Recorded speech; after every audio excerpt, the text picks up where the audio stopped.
The cameras were rolling live when a Medal of Honor winner called Muhammad Ali a coward in front of 30 million viewers. What happened next in those tense 12 minutes would become the most watched moment in television history and transform both men's lives forever. If this story of unexpected grace under pressure moves you, subscribe for more untold moments that reveal what true character looks like when the whole world is watching. Drop a comment about a time when someone's response to criticism surprised you. Your story might inspire others. The red on-air light glowed ominously in Studio 6B at NBC's Rockefeller Center as The Tonight Show starring Johnny Carson prepared for what would become the most controversial segment in the show's history. It was March 15th, 1973, and Johnny Carson sat behind his iconic desk, adjusting his tie nervously as he prepared to introduce two guests who had no idea they were about to create television magic and mayhem in equal measure. The first guest was Colonel James Patterson, a 42-year-old career military officer whose chest bore the weight of America's highest military honors. The Medal of Honor hung prominently among his decorations, earned during a horrific firefight near Da Nang, where Patterson had single-handedly held off a Viet Cong assault for 6 hours, saving his entire platoon while sustaining 3 bullet wounds. Two Purple Hearts flanked the Medal of Honor, testament to wounds received in earlier engagements, and a Bronze Star with V device spoke to additional acts of valor under fire. Patterson had enlisted as a private straight out of high school in rural Kansas, driven by a sense of duty that ran through his family like a genetic trait. His father had served in World War II, his grandfather in World War I. He was a genuine American hero in every sense of the word, invited on the show to promote his upcoming book, Leadership Under Fire, Lessons from the Battlefield, which had already become a bestseller among military families and business executives seeking to understand how ordinary people become extraordinary under pressure. The second guest was Muhammad Ali, the heavyweight champion of the world, who had agreed to appear on the show to discuss his upcoming fight against Ken Norton, scheduled for later that month. Ali's presence on mainstream television was still somewhat controversial in 1973, just 2 years after the Supreme Court had overturned his conviction for refusing military induction. But his box office appeal was undeniable, and Carson's producers knew his appearance would guarantee massive ratings. The champion had spent the afternoon at a Harlem mosque before flying to New York, participating in prayer and meditation that had left him unusually contemplative and peaceful. He sat in the green room, joking with his handlers and signing autographs for starstruck NBC employees, his famous wit and charm on full display as he entertained a small crowd that had gathered to catch a glimpse of the most famous athlete in the world. Ali was wearing an elegant dark blue suit with a silver tie, his hair perfectly styled and his confidence radiating through every gesture and smile. He was completely unaware that the next hour would test his character in ways no boxing ring ever could, that he was about to face an opponent far more dangerous than any heavyweight contender, a decorated war hero armed with moral authority and the sympathy of a nation still deeply divided about the Vietnam War. Carson opened the show with his usual monologue, but there was an undercurrent of tension in his voice as he prepared to bring out his first guest. "Ladies and gentlemen," Carson announced to the studio audience and 30 million viewers watching at home, "please welcome a true American hero, Medal of Honor recipient Colonel James Patterson." The audience erupted in thunderous applause as Patterson walked onto the set, his military bearing evident in every step, his uniform immaculate, and his medals catching the studio lights. Carson conducted a respectful interview with Patterson, discussing his military service and his book. Patterson spoke eloquently about duty, honor, and the sacrifices made by American servicemen in Vietnam. His answers were crisp and confident, delivered with the authority of a man who had earned the right to speak about courage through blood and sacrifice. The audience hung on his every word, clearly moved by his stories of heroism under fire. "Colonel Patterson," Carson said as they neared the end of the interview segment, "you've dedicated your life to serving this country with honor. What are your thoughts on those who chose a different path during the war?" It was meant to be a general question about military service versus civilian life, but Patterson's response would ignite a firestorm that neither Carson nor his producers had anticipated. Patterson's jaw tightened slightly, and his eyes hardened as he leaned forward in his chair. Johnny, I believe that when your country calls, you answer. Real men don't hide behind lawyers and religious exemptions. Real men don't let others fight and die in their place while they make millions entertaining people at home. The colonel's voice carried the weight of absolute conviction, and though he hadn't mentioned any names, everyone in America knew exactly who he was talking about. Carson shifted uncomfortably in his seat, sensing that his carefully planned show was about to spiral beyond his control. Well, Colonel, I know we have some strong feelings about, but before Carson could finish his diplomatic deflection, Patterson continued his attack with devastating precision. There are men who talk about being the greatest while real greatness was being demonstrated in the jungles of Southeast Asia, Patterson said, his voice rising with each word. There are people who claim to be champions while the real champions were fighting and dying for the freedom that allowed them to become rich and famous. That's not courage, Johnny. That's cowardice dressed up in fancy words.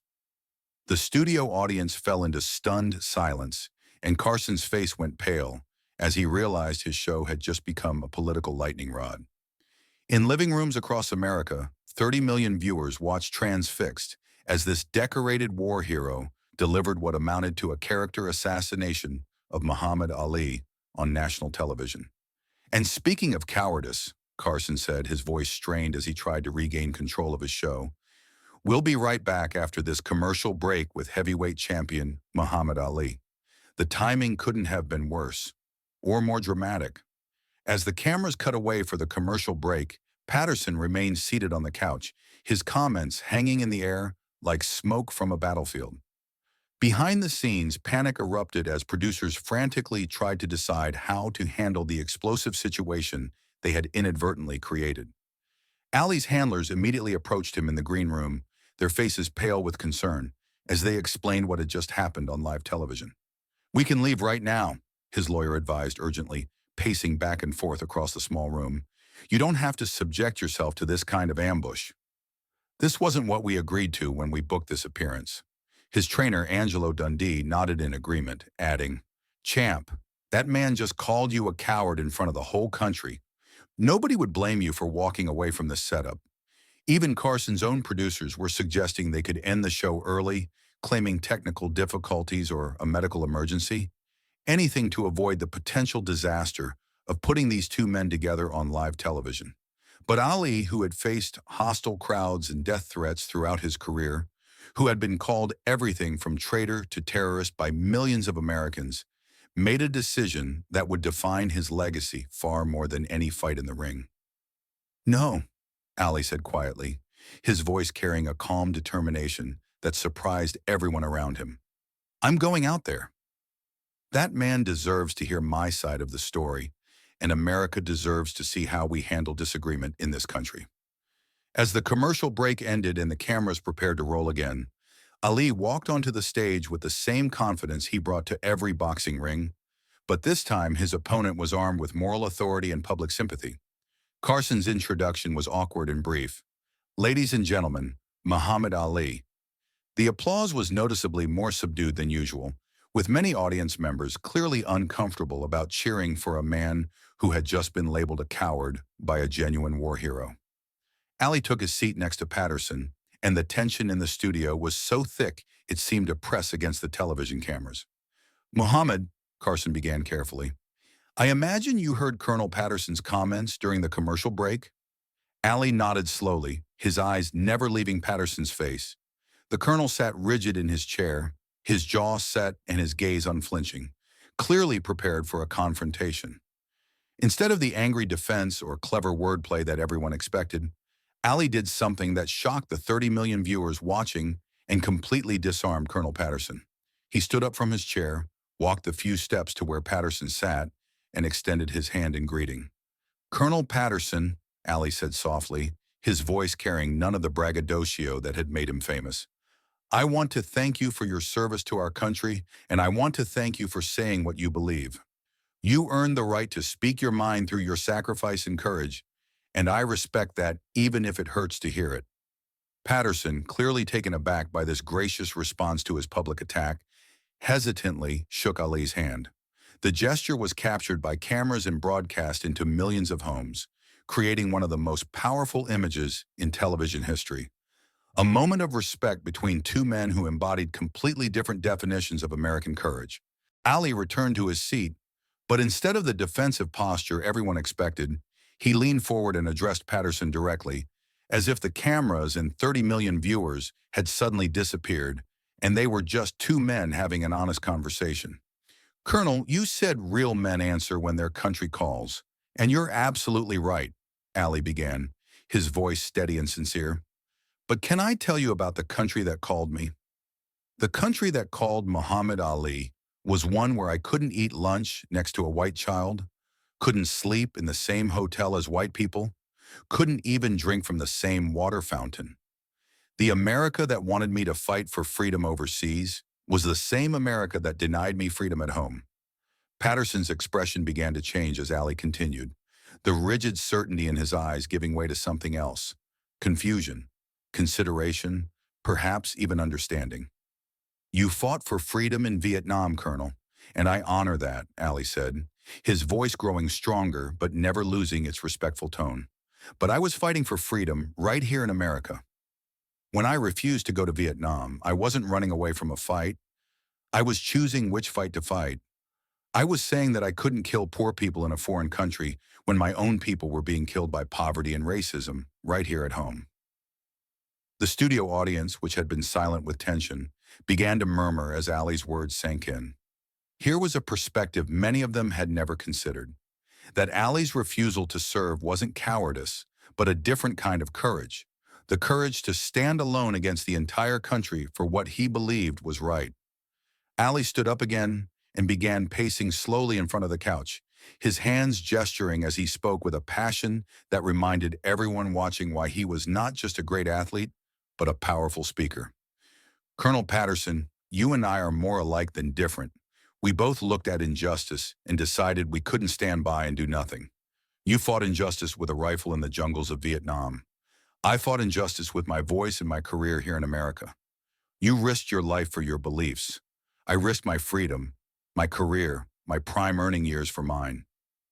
Patterson, who had come onto the show prepared to deliver a moral lecture to a man he considered a coward, found himself listening to a perspective he had never considered.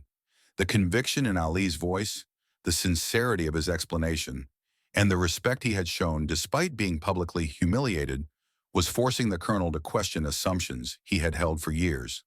But Colonel, Ali continued, his voice softening as he sat back down, I want you to know something. Every day since I made that decision, I've thought about men like you. I've thought about the soldiers who went in my place, who faced dangers I never had to face, and I've wondered if there was another way, if I could have served my country and my conscience at the same time. The camera zoomed in on Patterson's face, capturing the moment when decades of certainty began to crack. Tears formed in the corners of his eyes as he struggled with emotions he hadn't expected to feel. The man he had come to condemn as a coward was showing him a depth of character and moral complexity that he hadn't imagined possible. You know what haunts me, Colonel? Ali asked, his voice barely above a whisper, but somehow carrying to every corner of the silent studio. It's not the criticism or the hatred or even losing my title. It's wondering if my choice made things harder for men like you. It's wondering if standing up for what I believed in somehow dishonored the sacrifice of soldiers who believed in something different. The silence that followed was absolute. 30 million Americans watched as two men who had embodied opposite sides of the most divisive issue of their generation found common ground in mutual respect and shared pain. Carson, veteran of thousands of television interviews, found himself speechless in the face of such raw honesty and unexpected grace. Finally, Colonel Patterson spoke, his voice thick with emotion. Muhammad, he said, using Ali's chosen name for the first time, I came here tonight believing you were a coward. I came here believing that there was only one way to serve your country, only one definition of courage. He paused, wiping his eyes with the back of his hand. But listening to you, seeing the respect you've shown me even after I attacked you on national television, I realize I was wrong about you. Not wrong about the importance of military service, but wrong about you as a man.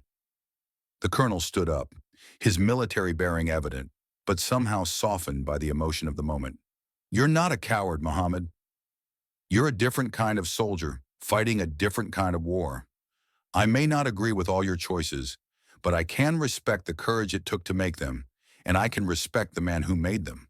What happened next created one of the most powerful moments in television history. Colonel Patterson, the decorated war hero who had come to humiliate Muhammad Ali, extended his hand not in greeting, but in apology. Ali took it, and the two men embraced on live television, their reconciliation witnessed by millions of Americans who had been taught to see them as enemies. "I'm sorry, Muhammad," Patterson said, his words carrying the weight of genuine contrition. "I'm sorry for attacking you without trying to understand your perspective. I'm sorry for judging your courage by my definition instead of trying to understand yours." Ali's response would be quoted in newspapers across the country the next day.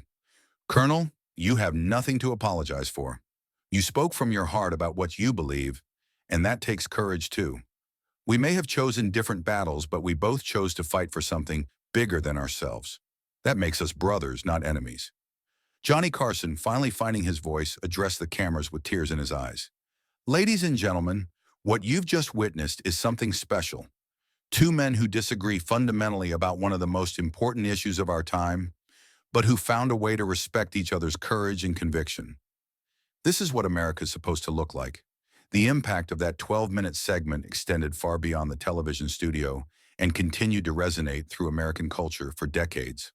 The footage was replayed on news programs for weeks, analyzed by political commentators and social scientists, discussed in editorial pages across the country, and eventually studied in journalism schools as an example of how honest dialogue could bridge even the deepest divides.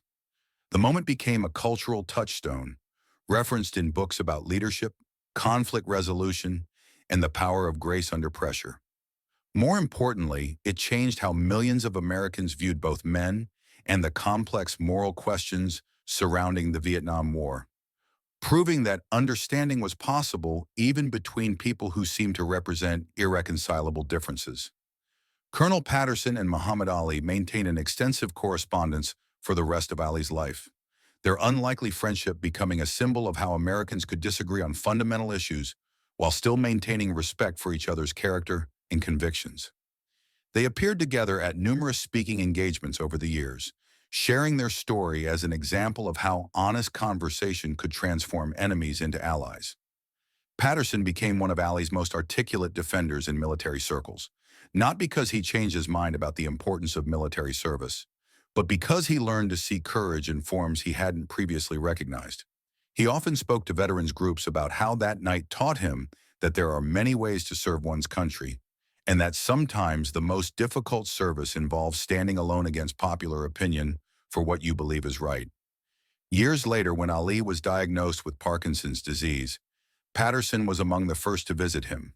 The war hero who had once called him a coward became one of his most devoted advocates, helping to establish programs for veterans and working with Ali on numerous charitable projects.